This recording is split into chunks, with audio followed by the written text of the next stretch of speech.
Allahumma sholli ala Muhammad.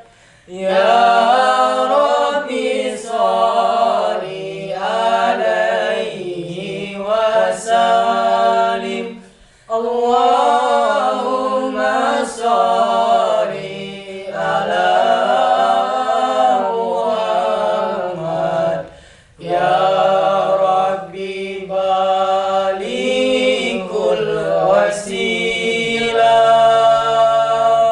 Allahumma sholli wa sallim ala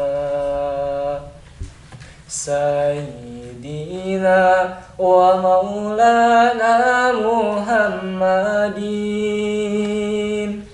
adada ma bi ilmillahi salatan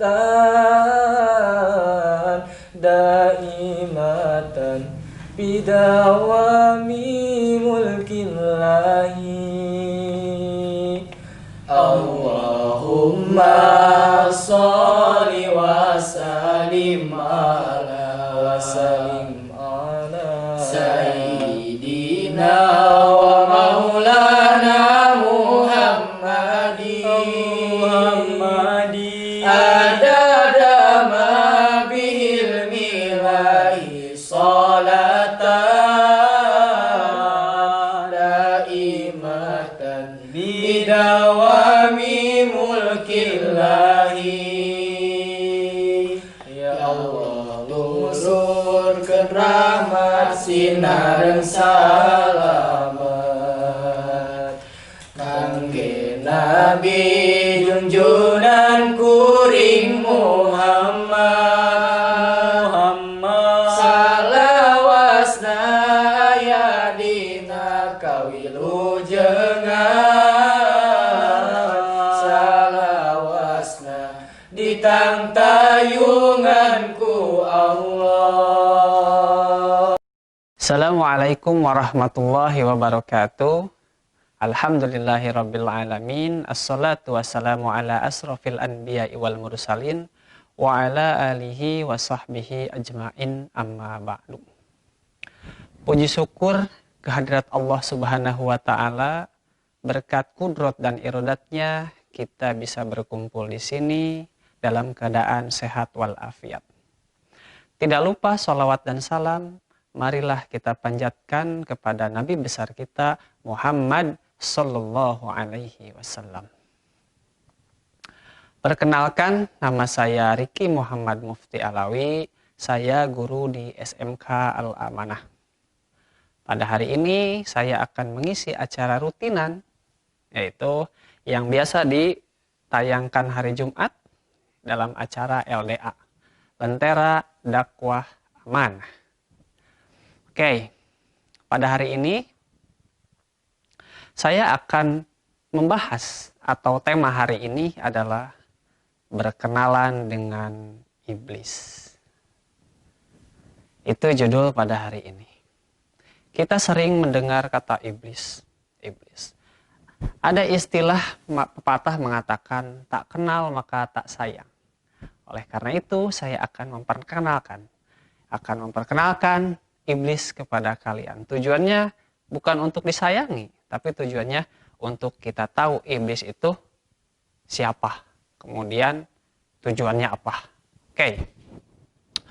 Untuk yang pertama, kenalan dengan iblis. Sebelum berkenalan dengan iblis, saya akan membahas dulu sejarah dari iblis. Allah Subhanahu wa taala telah menciptakan alam semesta ini sangatlah luas. Kita mengenal dunia yang kita tempati saat ini terlihatnya sangat besar. Padahal masih banyak planet yang lebih besar dari dunia. Apalagi sekarang ilmu pengetahuan semakin berkembang. Bahkan banyak planet-planet baru yang lebih besar dari bumi. Jika dibandingkan, bumi itu hanyalah kecil dibandingkan dengan planet-planet yang lain. Ya. Nah, planet yang sekian banyak itu yang disebut dengan alam semesta itu sangatlah banyak. Siapa Tuhan dari alam semesta itu? Tuhannya adalah Allah Subhanahu wa Ta'ala. Allah yang menciptakan seluruh alam semesta.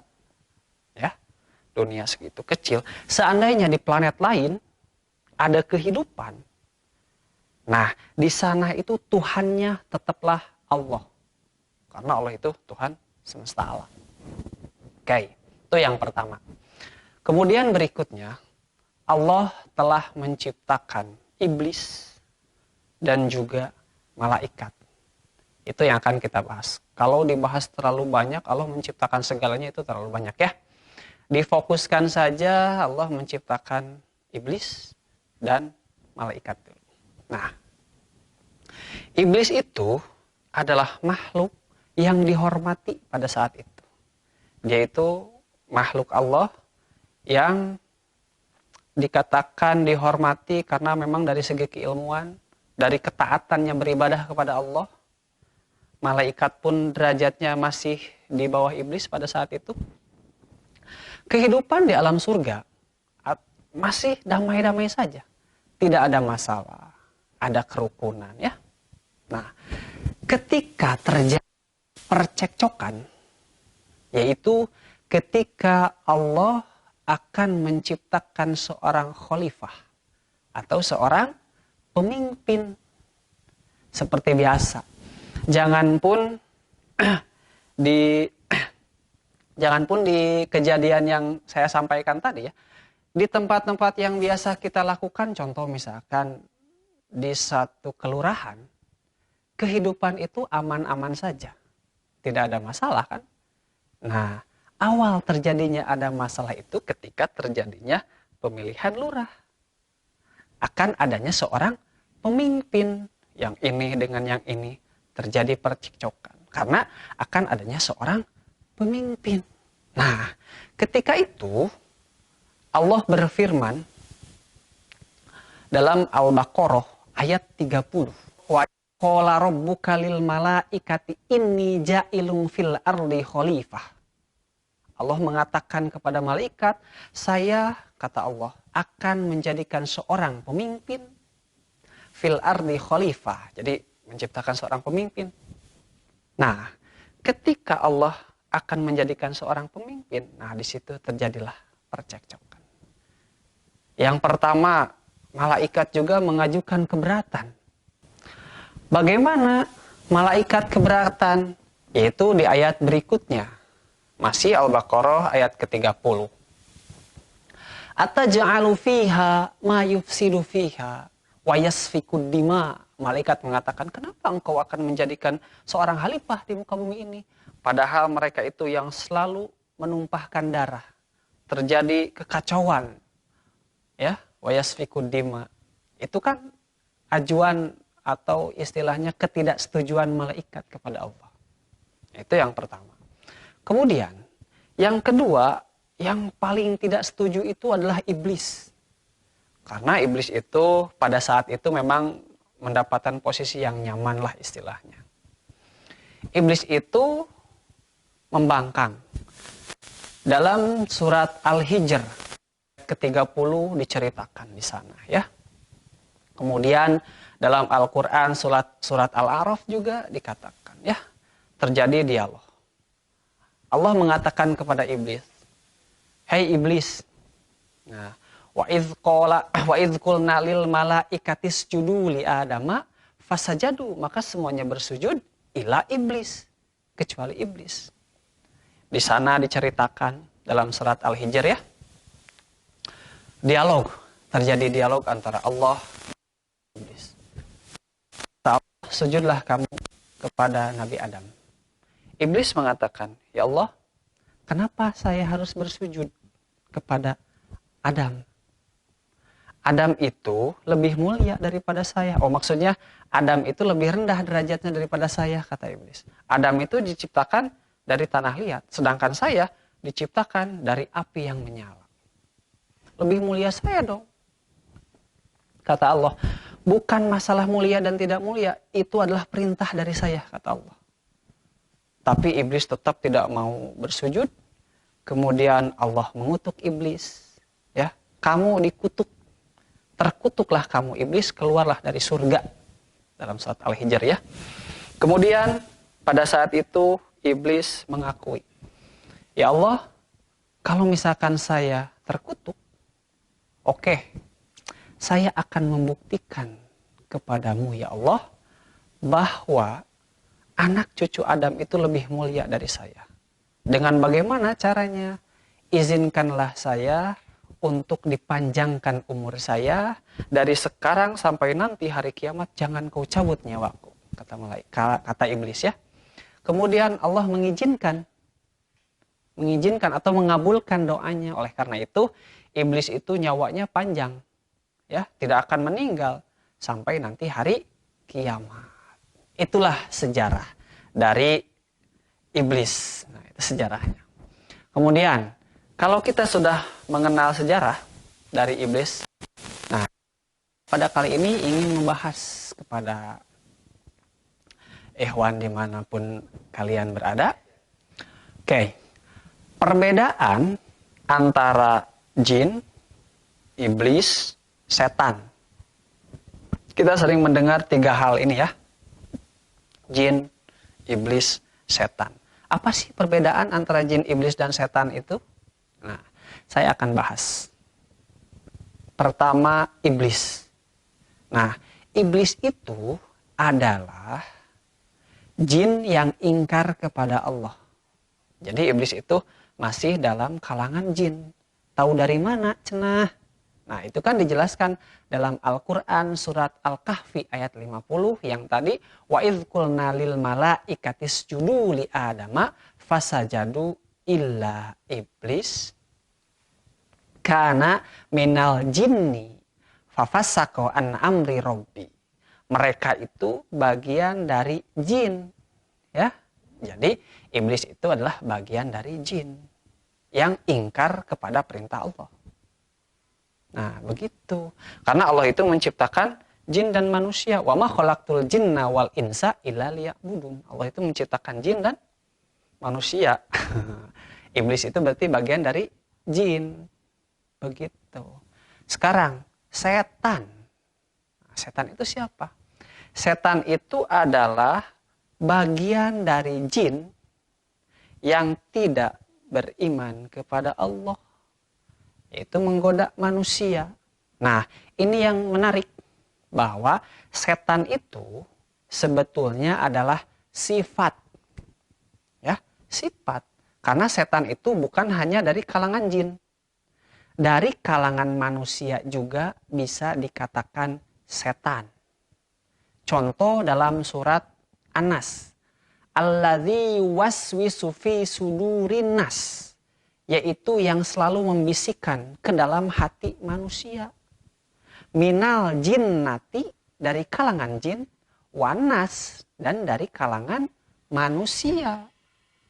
Nah, jadi kan jin itu ada dari kalangan setan itu ada dari kalangan jin dan dari kalangan manusia. Kalau setan dari kalangan jin menggoda hanya memberikan iwaswisu fi sudurinas, bisikan ke dalam hati-hati manusia. Sebetulnya lebih bahaya keneh setan yang berbentuk manusia. Itu lebih bahaya. Kalau jin cuma membisikkan, tapi manusia bisa mengajak Anda, bisa memegang tangan Anda. Ya, itu lebih bahaya. Harus lebih hati-hati ya terhadap setan-setan yang berbentuk manusia. Nah, itu perbedaan jin, iblis, dan syaitan. Begitu. Nah, berikutnya bagaimana cara syaitan, ya, musuh kita bersama, menggoda manusia. Caranya itu yang tadi, yaitu membisikkan ke dalam hati. Jadi was-was. Kalau misalkan kita ingin berbuat kebaikan, selalu ada bisikan-bisikan dari jin. Nah, itu adalah cara dia untuk menggoda. Nah, contoh, misalkan kita tuh ingin pergi sholat subuh. berjamaah.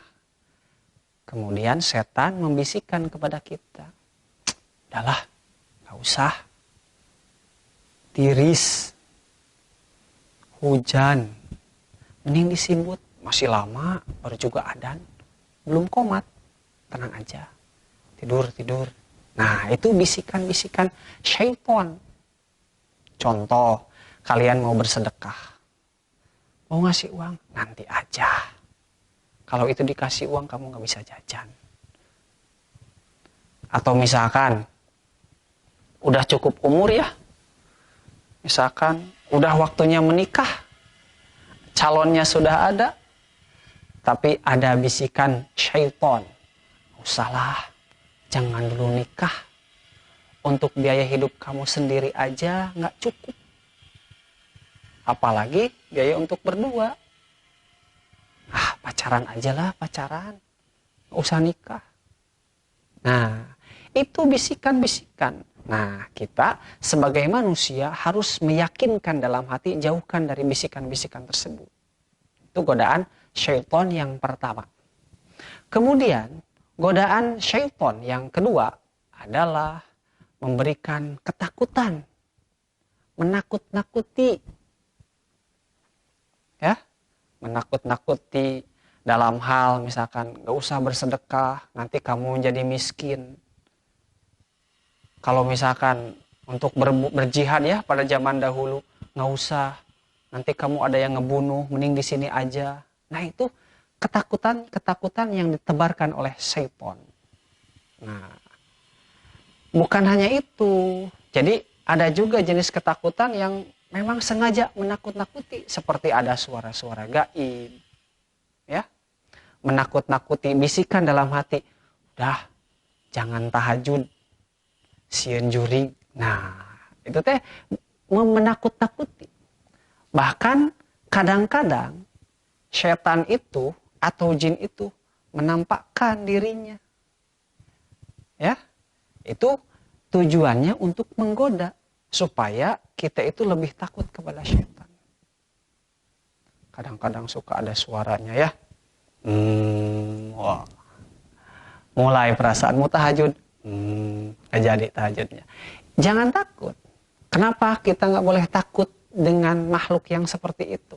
Allah menjelaskan ya.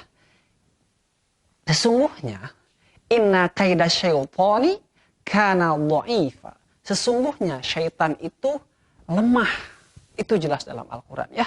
Setan itu lemah. Tidak ada kemampuan. Kalau misalkan kita jangan lawan, maka dia nggak berani. Kemudian dia juga tidak akan berani menampakkan diri kepada siapa.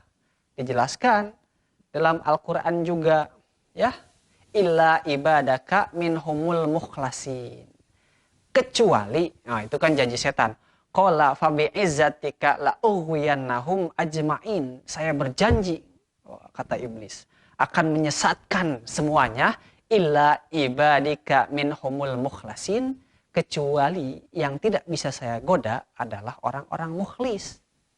Siapakah orang-orang mukhlis? Orang-orang mukhlis itu adalah orang-orang yang merasa selalu dilihat oleh Allah. Selalu berzikir kemanapun dia pergi, selalu dilihat oleh Allah. Mau berbuat mencuri misalkan, merasa dilihat oleh Allah, nggak jadi. Sholatnya dia sangat khusyuk karena merasa dilihat oleh Allah. Kemanapun dia pergi merasa dilihat oleh Allah. Mau mencuri, sholat khusyuk, berjamaah khusyuk, sampai menangis ya. Berzikir terus kepada Allah. Nah, setan, iblis, jin semuanya itu nggak akan berani kepada orang yang seperti itu. Contohnya adalah Umar bin Khattab. Ya, Umar bin Khattab dikatakan oleh Nabi Muhammad SAW, wahai Umar, ketika syaitan tahu bahwa kamu itu ada di lembah tersebut, maka syaitan itu putar arah, nggak berani deket-deket sama Umar bin Khattab, karena Umar bin Khattab itu yang tadi saya jelaskan ya, sangat takut kepada Allah, beribadah dengan serius kepada Allah. Jadi itulah intinya pada pertemuan kali ini ya, jangan takut kepada iblis, setan, jin, mereka itu lemah, lawan saja ya. Mungkin itu yang dapat saya sampaikan. Jangan lupa di like, subscribe, di komen di channel ini ya. LDA, Lentera Dakwah Amanah. Wabillahi taufiq wal hidayah. Wassalamualaikum warahmatullahi wabarakatuh.